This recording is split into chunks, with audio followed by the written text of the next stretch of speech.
Assalamualaikum warahmatullahi wabarakatuh. Perkenalkan, nama saya Qurratu Aini. Di sini saya akan menjelaskan apakah tujuan penilaian kerja bagi karyawan dan jelaskan faktor-faktor yang mempengaruhi penilaian kerja bagi karyawan. Saya akan menjelaskan yang kedua dulu, jelaskan faktor-faktor yang mempengaruhi penilaian kerja bagi karyawan.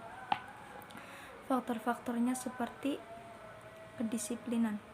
Kedisiplinan karyawan sangatlah penting bagi perusahaan. Disiplin kerja merupakan kita bisa membagi-bagi waktu kita untuk bekerja, seperti untuk kuliah, untuk hal lain dan sebagainya. Di sini kedisiplinan sangatlah dibutuhkan bagi sebuah perusahaan. Karena dengan disiplin karyawan, perusahaan pun mungkin akan semakin maju dan si karyawan pun akan menjadi tepat waktu dalam bekerja. Dan yang kedua, keadilan. Keadilan seorang pemimpin sangatlah dibutuhkan untuk karyawan.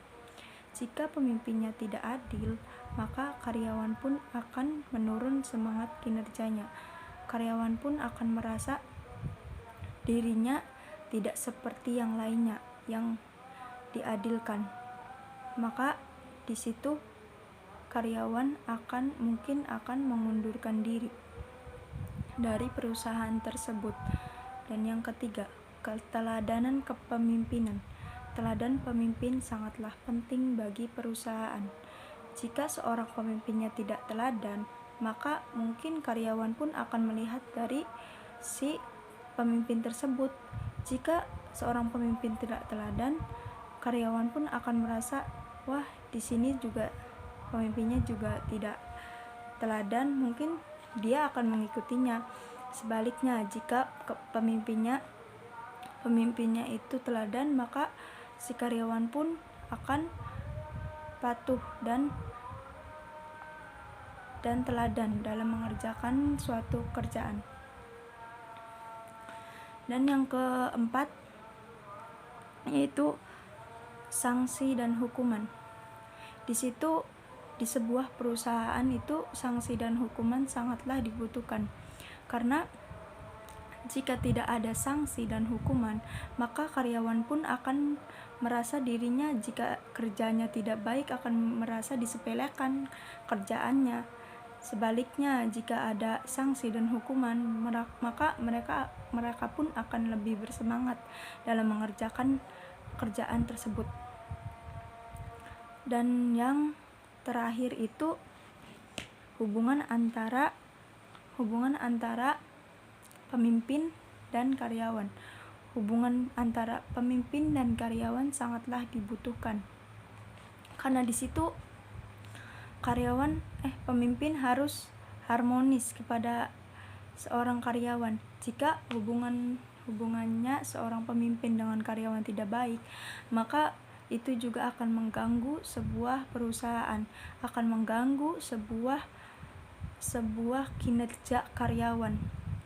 Maka dari itu, hubungan antara karyawan dan seorang pemimpin haruslah baik. Dan saya akan menjelaskan yang kedua, apakah tujuan penilaian kerja bagi karyawan. Di sini penilaian kerja bagi karyawan tujuannya yaitu karyawan bisa mengoreksi apa yang salah dari pekerjaannya dan apa yang tidak salah dari pekerjaannya. Jika tidak ada penilaian kerja bagi karyawan, mungkin kinerja karyawan akan acak adul atau tidak bagus kinerjanya. Maka di sini diadakan penilaian kerja bagi karyawan.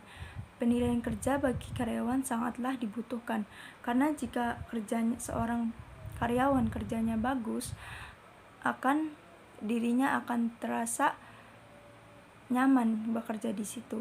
Jika tidak bagus, mungkin dirinya akan terasa tidak enak saat mengerjakan sebuah pekerjaan di perusahaan. Cukup sekian dari saya, kurang dan lebihnya mohon maaf. Wabillahi taufiq wal hidayah. Wassalamualaikum warahmatullahi wabarakatuh. Jangan lupa subscribe, like dan komen. Terima kasih.